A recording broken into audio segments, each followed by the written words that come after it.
ورحمة الله وبركاته. الحمد لله الذي كفى والصلاة والسلام على رسوله المصطفى. أما بعد فقد قال الله تعالى أن الأرض يرثها عبادي الصالحون. بلا شبہ ہمارے نیک بندے زمین کے وارث ہوں گے. جب سر میں ہوائے طاعت تھی، سر سبز شجر امید کا تھا. جب سرسر عصیاں چلنے لگی، اس پیڑ نے پھلنا چھوڑ دیا. اللہ کی راہ اب بھی ہے کھلی، آثار و نشاں سب قائم ہے. اللہ کے بندوں نے لیکن اس راہ پر چلنا چھوڑ دیا.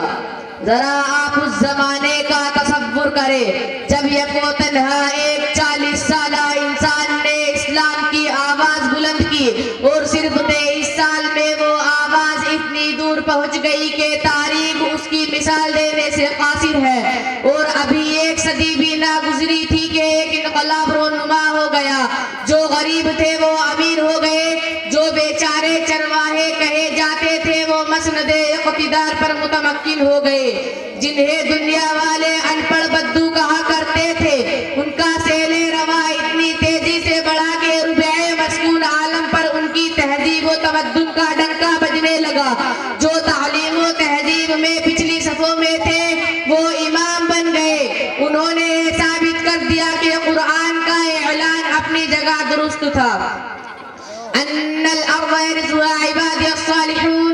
بلا شبہ ہمارے نیک بندے زمین کے وارث ہوں گے. مسلمانوں کے عروج کی داستان اتنی دلچسپ، حوصلہ افزا اور روح پرور ہے کہ آج بھی ان کو پڑھ کر رونگٹے کھڑے ہو جاتے ہیں. علامہ اقبال نے کیا خوب کہا تھا، دشت تو دشت ہے دریا بھی نہ چھوڑے ہم نے. دشت تو دشت ہے دریا بھی نہ چھوڑے ہم نے. بحر ظلمات میں دوڑا دیے گھوڑے ہم نے. ایک وقت تھا جب مسلمانوں کی شوکت و سطوت اور رعب و ہیبت کا ڈنکا بج رہا تھا.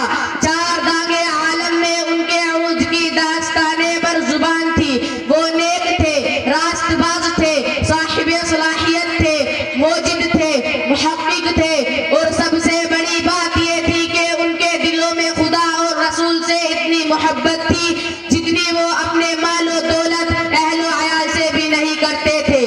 یہی وجہ تھی کہ وہ جدھر رخ کرتے انہیں فتح ہی نصیب ہوتی. جس سرزمین پر قدم رکھتے وہ ان کے قدم چومنے کے لیے بے قرار نظر آتی تھی. مگر وہی قوم آج ذلیل و خوار ہو رہی ہے. وہی اسلام کے نام لیوا آج پہ در پہ شکستیں کھا رہے ہیں.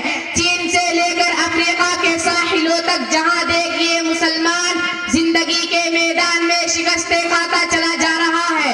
آخر کیوں؟ کیا کبھی ہم نے اس کو بھی سوچا ہے؟ سوچیے اور سمجھیے. ظاہر ہے کہ جن صفات نے ہمیں ترقی کے منازل طے کرائے تھے، جن خوبیوں نے ہمیں بام عروج پر پہنچایا تھا، وہی خوبیاں اگر ہم پھر سے پیدا کر لیں تو یقین رکھیے کہ ہم جلد کامیاب ہوں گے.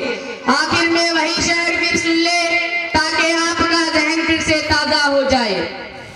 جب سر میں ہوائے طاعت تھی، سر سبز شجر امید کا تھا. جب سرسر عصیاں چلنے لگی، اس پیڑ نے پھلنا چھوڑ دیا. اللہ کی راہ اب بھی ہے کھلی، آثار و نشاں سب قائم ہے. اللہ کے بندوں نے لیکن اس راہ پر چلنا چھوڑ دیا. وآخر دعوانا ان الحمد للہ رب العالمین. السلام علیکم ورحمۃ اللہ وبرکاتہ.